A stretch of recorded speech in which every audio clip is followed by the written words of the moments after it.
What's up, fight fans? This is Kurt DeVille with Counterpunch Boxing News, and I have some more news for you because it's not new, because it's getting old. Deontay the Bronze Bomber Wilder.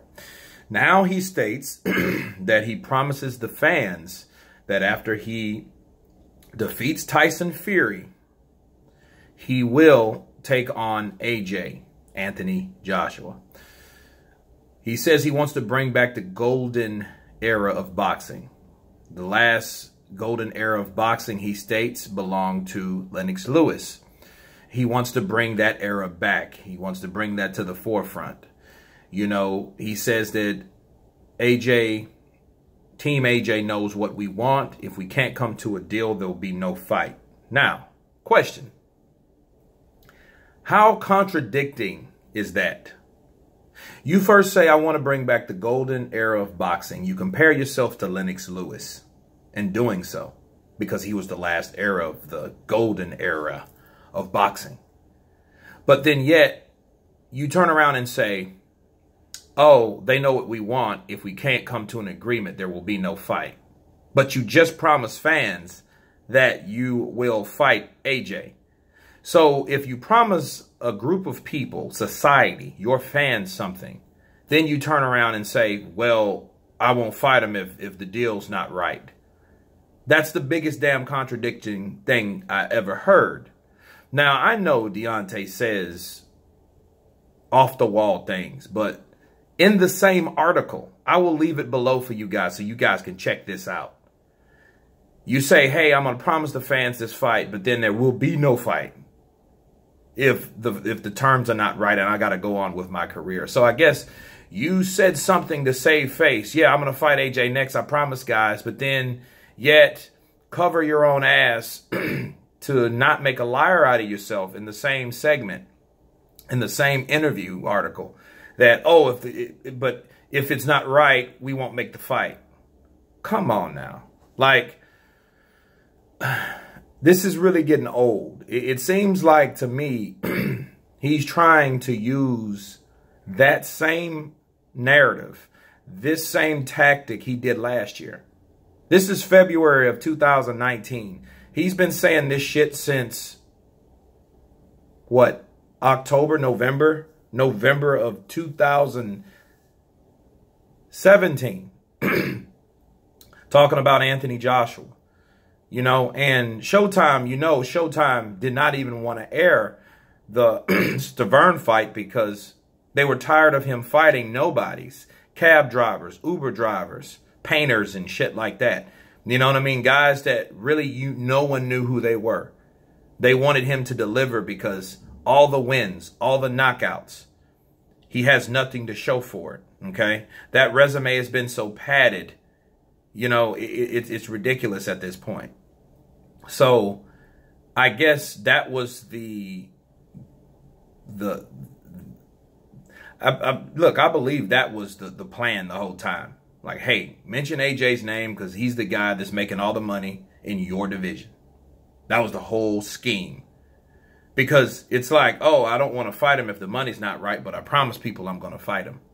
It just makes no sense to me. And mind you, you're comparing yourself to Lennox Lewis. Lennox Lewis made sacrifices to fight Evander Holyfield. People forget that. He took $10 million flat to fight Evander Holyfield. He did it because, like Lennox Lewis said, he took his career into his own hands. That's how he did it. If he wouldn't have took that fight wouldn't have been made because Evander Holyfield was the A side.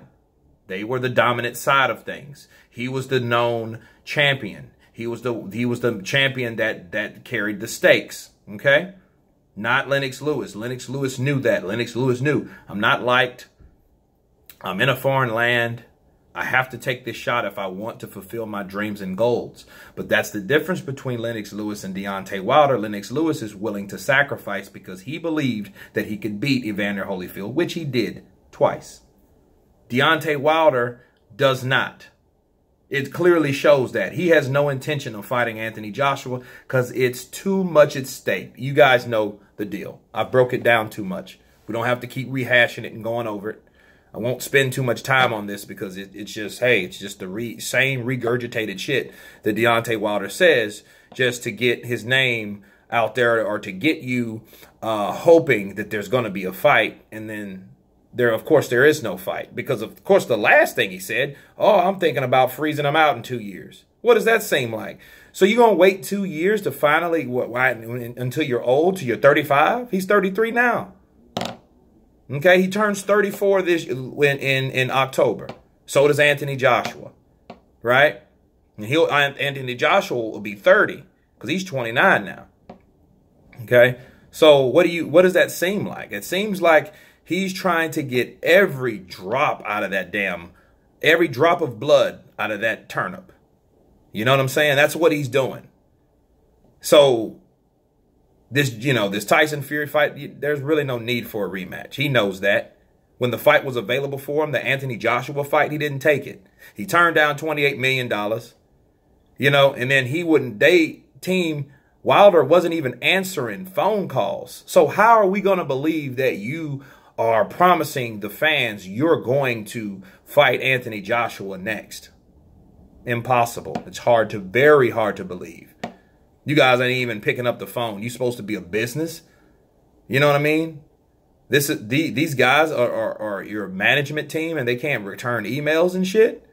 And this has been confirmed by Shelly Finkel. So you can't just say Eddie Hearn is talking a bunch of shit and saying, oh, well, that's a lie. That's false. We never received any offer from him. In regards to Deontay, you can't say that anymore. So that's it, guys. Deontay Wilder's from Alabama, okay? He needs to start being from Missouri. And what do they say? What's the slogan of Missouri? Show me. He needs to start showing people what he's about besides running his mouth. That's my counterpunch on that. I'm tired of talking about it. You guys tell me what you think. Of course, please subscribe. You guys been counterpunched. Peace.